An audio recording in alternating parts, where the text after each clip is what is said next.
સુરતના Hazira police station વિસ્તારમાં જૂના ગામના ડેરી ફળિયામાં તાજેતરમાં જ એક સનસનાટીભરી હત્યાની ઘટના પ્રકાશમાં આવી છે। અહીં ખાતા નંબર 101 વાળી જમીન પર બનેલા રૂમ નંબર 1 માં 32 વર્ષીય શેરાસિંહ હરભજનસિંહ મૃતક હાલતમાં મળી આવ્યા હતા।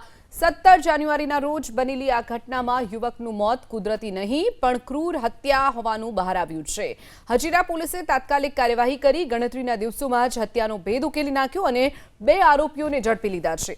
પોલીસ તપાસમાં બહાર આવ્યું કે મૃતક શેરાસિંહ અને બંને આરોપીઓ સરબજીતસિંહ અને ફુલવંતસિંહ તથા અમરીકસિંહ સુબેકસિંહ એક જ રૂમમાં ભાડે રહેતા હતા। આ 3 વ્યક્તિઓ મૂળ પંજાબના વતની હોવાનો ખુલાસો થયો છે। અહીં રીગર તરીકે નોકરી કરતા હતા। એક જ સ્થળે રહેતા અને સાથે કામ કરતા હોવા છતાં તેમની વચ્ચે છેલ્લા કેટલાક સમયથી અણબનાવ ચાલી રહ્યો હતો, જે અંતે જીવલેણ સાબિત થયો છે। હત્યા પાછળનું મુખ્ય કારણ ખૂબ જ નજીવી બાબત હતી।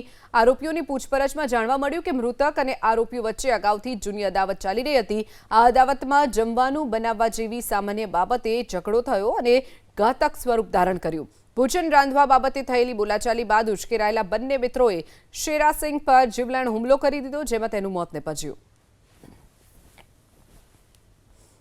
આરોપી આ કેસમાં જે મરણ જનારના રૂમમેટ હતા તેઓની સાથે છેલ્લા 3 મહિનાથી આ રૂમમાં ભાડેથી રહેતા હતા અને તેઓની વચ્ચે અવારનવાર કોઈને કોઈ બાબતે અવારનવાર જે ઝઘડો થતો હતો તેનું મનદુખ રાખીને એ લોકોએ તારીખ 17 પણ મરણ જનાર સાથે મારામારી કરેલ, તેનું ગળું દબાવેલ તથા દિવાલમાં માથું પછાડતા આ જે ઈસમ છે તેનું મૃત્યુ થયેલ હતું।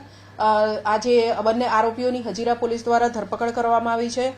સરબજીતસિંહ કુલવંતસિંહ ઉંમર 33 વર્ષ તથા અમરીકસિંહ સુબેકસિંહ ઉંમર 30 વર્ષ બંને મરણ જનારની સાથે આ જ રૂમમાં ભાડે રહેતા હતા તથા ત્રણેય આરોપીઓ મરણ જનાર તથા બંને આરોપીઓ કોન્ટ્રાક્ટ ઉપર હજીરા પોલીસ સ્ટેશન વિસ્તારમાં આવેલી કંપનીઓમાં કામ કરતા હતા।